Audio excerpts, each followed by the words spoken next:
What's up guys, Bullet here, and today we're going to be talking about the current state of Call of Duty Black Ops 4. We're going to be talking about the tier system, we're going to be talking about reserves, what Treyarch can do to make it better and everything, so let's just jump right into it. So, we're going to basically throughout this video, like I mentioned, talk about tiers, reserves, what Treyarch can do to fix it, and we're also going to sprinkle in a little bit of influence, if you may. And what I mean by that is we're going to talk about how YouTubers will influence the community. And a lot of you guys are probably going to say I'm a hypocrite, and I want to point that out right off the bat. You guys are probably going to say I'm a hypocrite due to the fact that I, in my last video, spent COD points and bought some stuff off of the store. I bought some reserves. I bought the Party Rock camo, and I bought a couple of other things. Yes, I did spend money on this, and yes, I will probably end up spending more, but that doesn't change the fact that there is a problem with the current state of how Activision is treating this game. And sometimes throughout this video I might mention Treyarch as well as part of the problem, and the only reason I'm saying that they are probably the problem is because they just aren't listening where they should. And there's a couple things that they have done recently, and we'll get into that in just a minute, but I want to quickly cover YouTuber influence and how people can be influenced into purchasing stuff. And that's because people who are YouTubers who have a couple 100,000 subs, they have not only the money to spend on COD points, but they also have the influence to show that you do get some pretty cool stuff from them if you're lucky, and that they can, change the way you look at the game. And they make it seem so positive when it's really a huge negative. And I have been influenced before. Back in World War II, I spent roughly over $100 on COD points to try and get some event exclusive weapons and armor and stuff like that. And I can admit it was because of YouTubers. Now I'm not going to name names, but it is Call of Duty YouTubers who have huge influence. Now let's quickly move over to reserves. Now before we talk more about reserves and how they should be switched off and everything, Treyarch and Activision did make a change today as I was planning on starting to record. On screen you're about to see a tweet that they sent out basically talking about the change that they are making, and that was actually live as we speak. You can actually see this in game, and it basically makes it easier to unlock reserve cases, which, if you do not know, reserve cases are what get you one item instead of three, and you get it from just playing the game normally. I do admit that it's a good change, yes. And for people who are already at tier 100 because they spent money on finishing the whole pass, it'll benefit them more than the person who is just an average Joe. What I mean by that is basically the update that came out today made it to where if you went to tier 100 and you're over it, you will receive rewards more frequently than just playing the game. So you basically get sort of double the reserve cases than anyone else. While that seems fair if you did finish the whole entire pass already from purchasing it, it's still not fair to the whole other player base. Granted, they did make it to where instead of it being the normal way where you have to spend basically the same amount of time to level up one tier to getting a reserve case, they did double it, so it is basically permanent double XP for reserve cases, which I can respect. Thank you Treyarch, thank you Activision for doing something. Now that is a pretty good segue into what I want to talk about next, which is the tier system for the contraband itself. The one change that I feel like they should make to the tier system is basically what they did with this reserve crate system. Double the XP it takes to level up. I do not want to spend hours upon hours playing this game just to unlock one tier, or a couple tiers I should say. And it's not because the game's bad. In fact, the game is pretty fun. But the player base is very toxic. The player base makes me want to put down my controller. And it's not only just the player base either. it's the broken weapons or the overused weapons that are quote unquote meta. What I mean by this is there are guns that are overly used by the whole entire community that should not be as powerful as they are. Now, they recently did nerf the Maddox, but it's still heavily used. They did buff the KN, which is now being used a lot.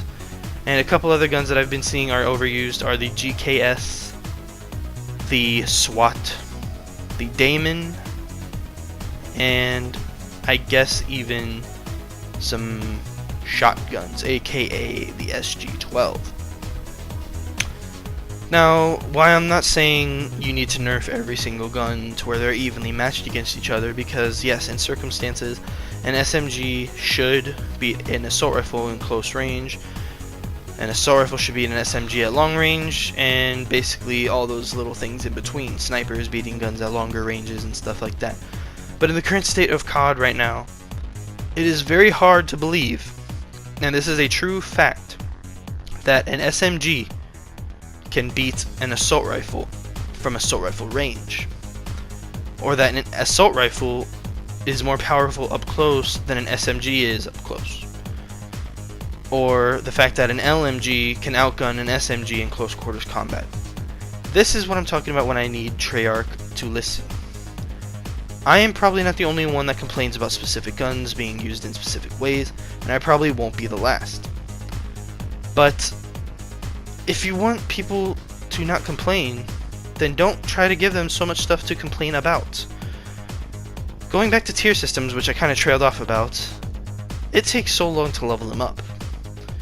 What they can do, like I mentioned, is double how much it takes. So, for instance, if you're in a full blackout match and you win the game, you should get an increased, buff. Winning the match should give you something. Maybe instead of making it based off of time inside of a match, why not make it XP based? Or bring back crypto keys. Make it to where at the end of every game, based on how much we did, we get a certain amount of crypto keys. We can use those to unlock either reserves or reserve crates. Maybe 10 for a reserve case and 30 for a reserve crate. Kind of like what Black Ops 3 did, where you can get a common supply drop with only 10 and use 30 to get a rare, which betters your chance. I, for one, liked that system. Granted, I didn't like supply drops, but the system was very fair, giving double crypto key weekends and stuff like that. I feel like that's something that they can do. But in the end, is it really something that Treyarch is going to listen to us about? Is Activision going to put their, wallets down, realize that not everybody is able to spend money, and, make it fair to everybody? People that spend money get treated the same way as people that do not have the money to spend. A couple things that can happen. 1. Do the currency system like I mentioned. Bring back crypto keys and put it into a system just like Black Ops 3. It was fair. People could, unlock supply drops just by playing, and they had no need to spend the money. B. Make tiers easier to obtain. Don't make me have to spend basically an hour just for one tier. 2. I don't know why I'm saying what else you can do is make it to where you don't have to really spend money at all. And I know Activision's probably just like, oh, but we want money. I get that. You're a game company. But people already spent $60 or more on purchasing the game itself. I'm pretty sure if you spend $60 for something, you're not going to want to spend any other amount of money on something for that game after you just spent almost $100 for that one game. It's pretty self-explanatory. I'm not the only one. It's pretty common sense. Not everybody has money to spend, or the fact that they don't want to spend it on that when there's other things in life that they can spend it on, such as food or clothing or other people that they love. Sure, you can love Call of Duty Black Ops 4, but supporting this system will only make future games have this system. This all started back in Advanced Warfare, if you remember, and since Advanced Warfare, supply drops have been in every single Call of Duty game. They've even been in remastered games like Modern Warfare. The fact that this system, brought upon by Activision, was implemented into a remastered video game. One of the best Call of Duties of all time. It's saying something. We all know Activision is money hungry, just like EA, if you guys remember the whole debacle about Battlefront 2. But we don't want to talk about that. But EA is very money hungry. I mean Activision, son of a bitch. Activision is very money hungry, and they're probably not going to listen. But maybe do some changes that are more fair to the community. Do something like you did with the reserve crates, where you don't have to work so hard to get them, but you'll still feel rewarded after putting in a good amount of time. For the tier systems, I highly want that system to be implemented. Double XP, double the amount of XP it takes, to get one tier.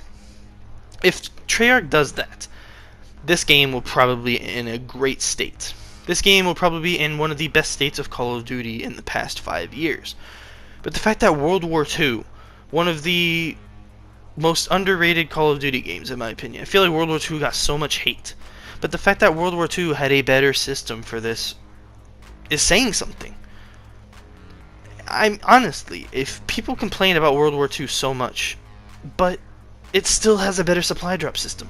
You didn't have to spend a dime in Call of Duty World War II. All you had to do was play. You can pick up challenges from, I think his name was the Quartermaster or something. You can pick up challenges and bounties or whatever you want to call them, finish them, and you'll get rewarded with either, a supply drop or event supply drop. Sometimes you can even do rewards to get a new gun itself. And all the guns were fairly balanced. Now, I'm not saying any gun in this, tier system is more OP than the other. I'm just saying Call of Duty World War II probably had the best state. So Treyarch, the community, people watching my video, anyone who clicked on this and made it this far through the video, please let me know in the comments section down below your opinion on Call of Duty Black Ops 4. The current state, about tiers, about the reserves, weapons, all that stuff. Let me know how you think the current state of Call of Duty is going. I want to hear it from you guys. I want to start a discussion in the comment section. Now please don't try to start any arguments and all that stuff. I don't want that. But let me know. If you made it this far, please like and subscribe. And I'll talk to you guys in the very next video. Take care. Also, try to share this on social media.